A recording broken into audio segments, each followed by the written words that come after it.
പ്രിയപ്പെട്ടവരെ, നമസ്കാരം. രാഹുൽ മാങ്കൂട്ടത്തിൽ വിഷയം ഞാൻ നോക്കിക്കാണുന്നത് ഒരു 3-4 തലങ്ങളിൽ മാറി നിന്നുകൊണ്ടാണ്. അതിലൊന്ന്, ഏറ്റവും പ്രധാനപ്പെട്ടത്, കോൺഗ്രസിനകത്തെ വനിതാ നേതാക്കൾ ധൈര്യമായും ആർജവത്തോടെയും എടുത്ത നിലപാടാണ്. 2, ഇപ്പോൾ രാഹുൽ മാങ്കൂട്ടത്തിനെതിരെ കോൺഗ്രസ് അച്ചടക്ക നടപടി എടുത്തിട്ടുണ്ട്. അദ്ദേഹത്തിനെ പാർട്ടിയുടെ പ്രാഥമിക അംഗത്തിൽ നിന്നും സസ്പെൻഡ് ചെയ്തിട്ടുണ്ട്.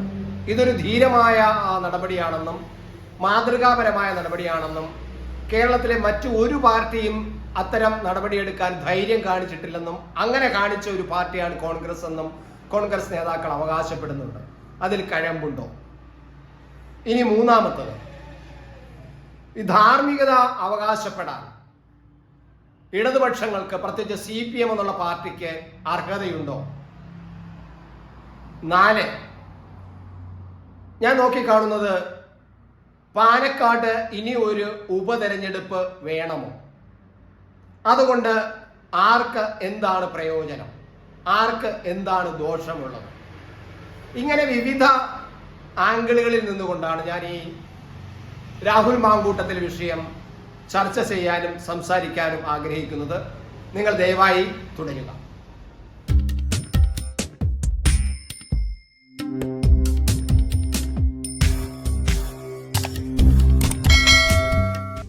തീർച്ചയായും വളരെ ആകർഷകമായി തോന്നിയത് കോൺഗ്രസിനകത്തെ വനിതാ നേതാക്കളുടെ നിലപാട് തന്നെയാണ്. ഒരുപക്ഷെ കേരള രാഷ്ട്രീയത്തിൽ കുറെ കാലമായ ഒരു മാധ്യമ പ്രവർത്തകൻ എന്നുള്ള നിലയിൽ കേരള രാഷ്ട്രീയം ചർച്ച ചെയ്യുകയും വിലയിരുത്തുകയും നോക്കിക്കാണുകയും ചെയ്യുന്ന ഒരാളാണ് ഞാൻ. എൻ്റെ അനുഭവത്തിൽ ഈ അടുത്ത കാലത്തൊന്നും ഇത്തരത്തിലുള്ള ധീരമായ ഒരു നിലപാട് ആ ഒരു പാർട്ടിയുടെ, രാഷ്ട്രീയ പാർട്ടിയുടെ സജീവ പ്രവർത്തകരായി, ഫുൾ ടൈം പ്രവർത്തകരായി പ്രവർത്തിക്കുന്ന വനിതാ നേതാക്കളിൽ നിന്നും ഉണ്ടായിട്ടില്ല. അത് കോൺഗ്രസിൽ നിന്ന് ഇപ്പോൾ ഉണ്ടായിരിക്കുന്നു. തികച്ചും ആകർഷകമാണ്, നമുക്ക് അനുകരിക്കേണ്ടതാണ്. പൊളിറ്റിക്സിൽ ഇത്തരം ചില നിലപാടുകൾ ഉണ്ട് എന്ന് പറയുമ്പോൾ അതാണ് നമ്മൾ രാഷ്ട്രീയ പ്രവർത്തനത്തെ വെറുക്കുമ്പോൾ പോലും അതിനിടയിൽ കാണുന്ന ചില വെള്ളി നക്ഷത്രങ്ങളാണ് ഈ വനിതാ നേതാക്കളുടെ പ്രതികരണമെന്ന് പറയാതിരിക്കാൻ കഴിയില്ല.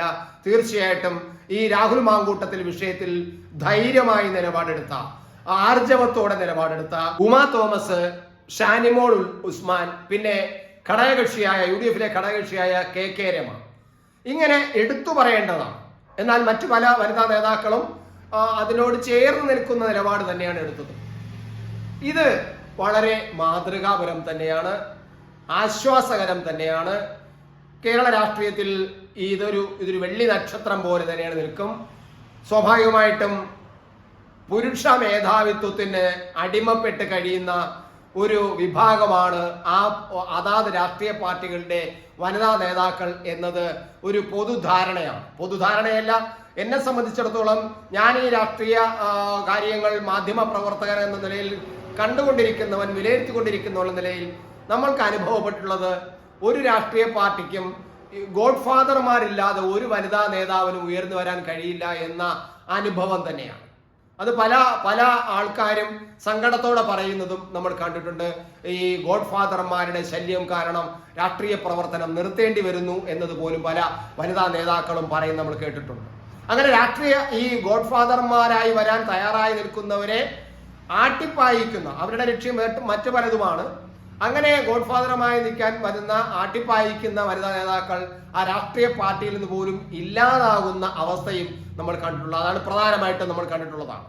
അപ്പൊ അതുകൊണ്ട് തന്നെ ഈ വനിതാ നേതാക്കൾ, കോൺഗ്രസ് വനിതാ നേതാക്കൾ എടുത്ത നിലപാട് വളരെ ശ്ലാഘനീയമാണ്. ഇത് കണ്ടുപഠിക്കേണ്ടതാണ്. പ്രത്യേകിച്ച് പുരോഗമനവാദികൾ, വിപ്ലവകാരികൾ എന്നൊക്കെ പറയുന്ന, വനിതാ ശാക്തീകരണത്തിന് വേണ്ടി ചുമ്മാ വായിട്ടലയ്ക്കുന്ന, വനിതാ മതിൽ പോലും ഉണ്ടാക്കുന്ന CPM എന്നുള്ള പാർട്ടി കണ്ടുപഠിക്കേണ്ടതാണ്.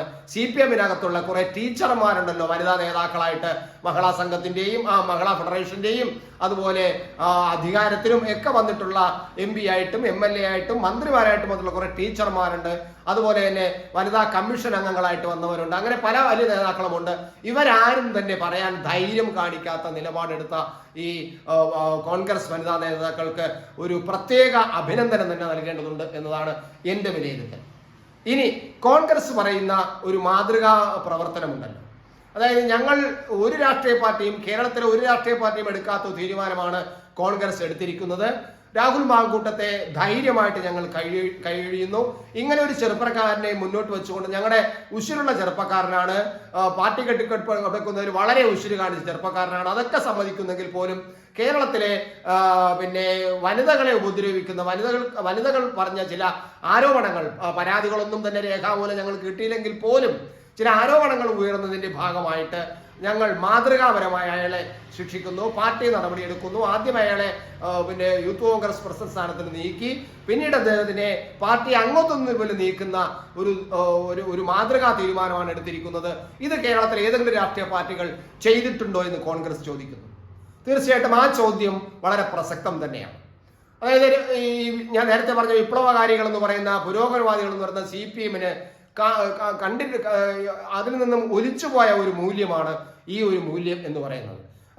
ഒരു കാരണവശാലും അവർ പറഞ്ഞിട്ടില്ല. അതായത് മുകേഷ് MLA-യുമായിട്ട് ബന്ധപ്പെട്ടുള്ള വിഷയങ്ങൾ വന്നപ്പോൾ അങ്ങനെ നിരവധി, നമ്മൾ എടുത്തു പറയേണ്ടതല്ലോ, മന്ത്രിമാരായിരിക്കുന്നവർ, ഇപ്പോൾ മന്ത്രിസഭയിൽ നിന്ന് പോയിട്ടുള്ളവർ, മുൻ മന്ത്രിമാരായിരുന്നവർ, ഇപ്പോൾ MLA-മാരായിരിക്കുന്നവർ, ഇപ്പോൾ DYFI-യുടെയും SFI-യുടെയും നേതൃത്വത്തിലിരിക്കുന്നവർ, ഇങ്ങനെ തുടങ്ങി നിരവധി പേരുടെ പേരിൽ ഒരുപാട് ആരോപണങ്ങൾ വരികയും പോലീസ് കേസ് എടുക്കുകയും അവരുടെ വനിതാ നേതാക്കൾ തന്നെ പരാതി നൽകുകയും പാർട്ടി കോടതി അന്വേഷിക്കുകയും പാർട്ടി പോലീസ് അന്വേഷിക്കുകയും പാർട്ടി റിപ്പോർട്ടുകൾ വരികയും ഒക്കെ ചെയ്തിട്ട് പോലും ഒന്നും ചെയ്യാതെ മാറി നിന്ന ഒരു പാർട്ടിയാണ് CPM.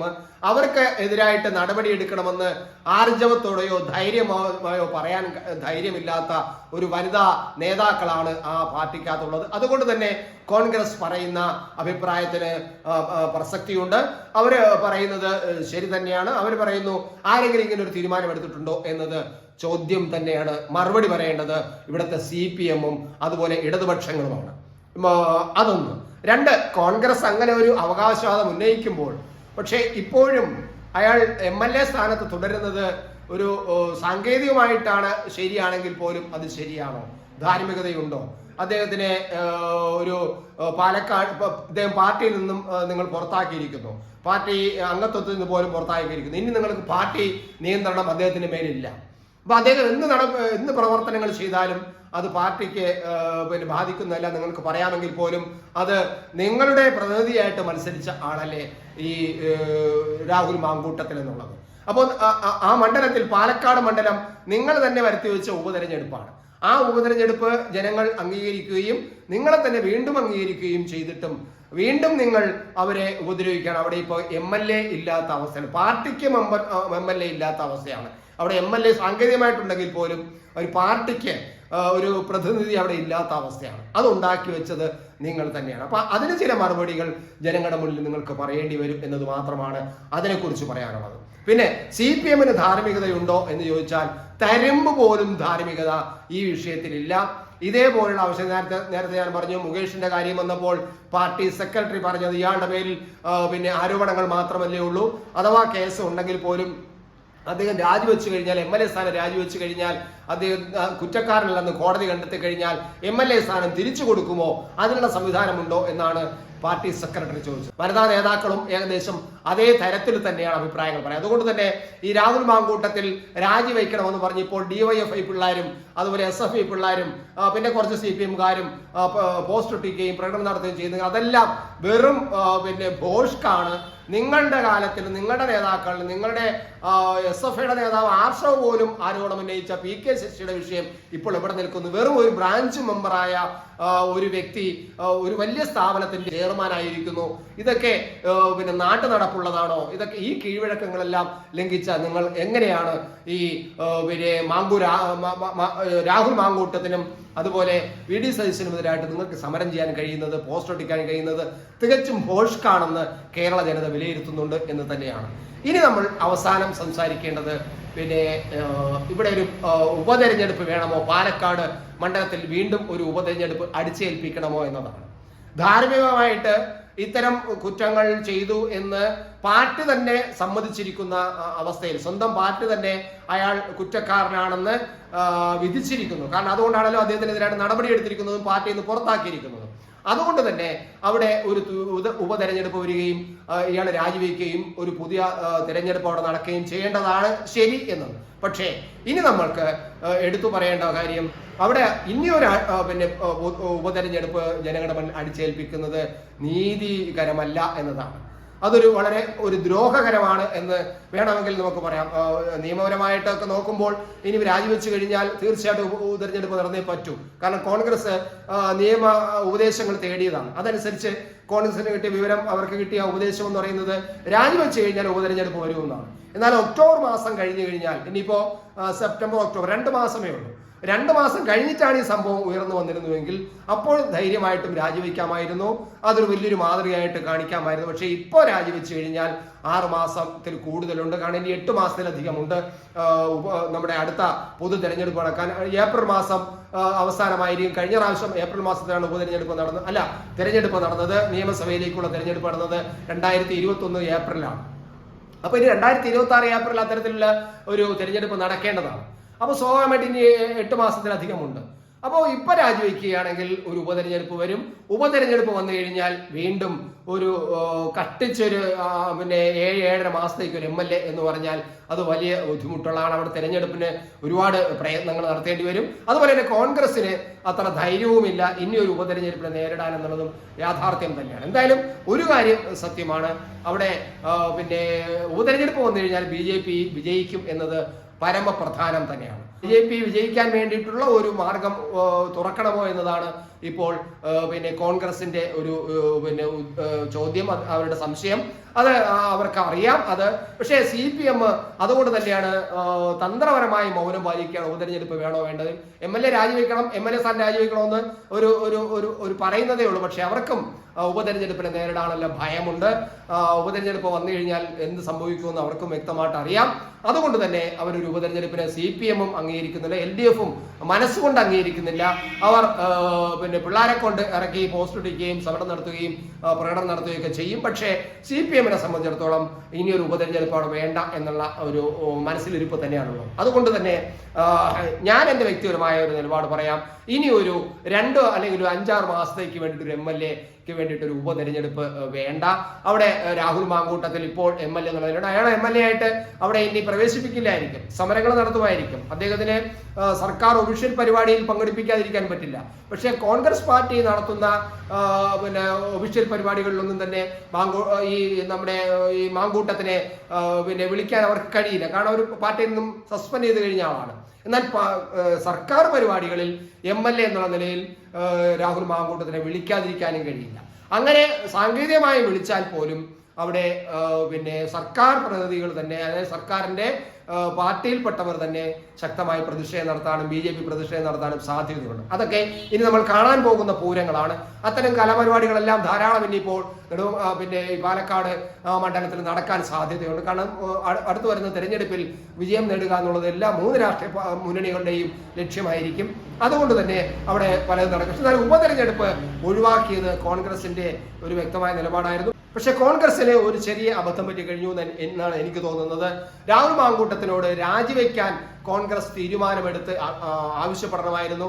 രാഹുൽ മാങ്കൂട്ടത്തിൽ അത് നിഷേധിച്ചപ്പോൾ ഞാൻ രാജിവെക്കില്ല എന്ന് പറഞ്ഞ് മാറി നിന്നപ്പോൾ എൻ്റെ പേരിൽ ഒരു പിന്നെ രേഖാമൂലമുള്ള പരാതിയോ ഒരു കേസോ ഒരു FIR-ഓ എന്നെ പിന്നെ പോലീസ് ചോദ്യം ചെയ്യലോ ഒന്നും നടക്കാത്ത അവസരത്തിൽ ഞാൻ രാജിവെക്കുന്നില്ല എന്ന് രാഹുലിന് പറയാനുള്ള യോഗ്യതയുമുണ്ട്, പിന്നെ സ്പേസുമുണ്ട്. അപ്പോൾ കോൺഗ്രസ് രാജിവെക്കണമെന്ന് അഭിപ്രായപ്പെടേണ്ടതായിരുന്നു.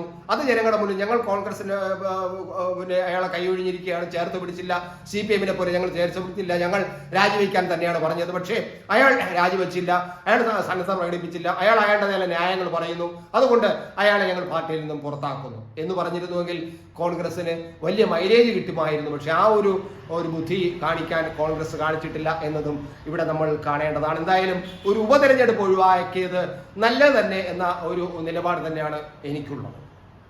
പിന്നെ ധാർമ്മികത, അത് കേരള രാഷ്ട്രീയത്തിൽ നമ്മൾ കണ്ടിട്ടുള്ളതാണ്. കുഞ്ഞാലിക്കുട്ടി മുതൽ പിന്നെ പേര് പറയണ്ടല്ലോ, MLA-മാരായിരുന്ന സ്പീക്കർമാരായിരുന്നവര്, മന്ത്രിമാരായിരുന്നവർ എല്ലാവരും കാണിച്ചത് എന്താണ് നമ്മൾ കാണുന്നു. പൊളിറ്റിക്സിൽ വനിതാ നേതാവ് ഒരിക്കൽ പറഞ്ഞതുപോലെ ഗോഡ് ഫാദർമാരുടെ വിളയാട്ടമാണ്, അതും പുരുഷ ഗോഡ് ഫാദർമാരുടെ വിളയാട്ടമാണ് നമ്മുടെ രാഷ്ട്രീയത്തിൽ തിമിർത്താടിക്കൊണ്ടിരിക്കുന്നത്.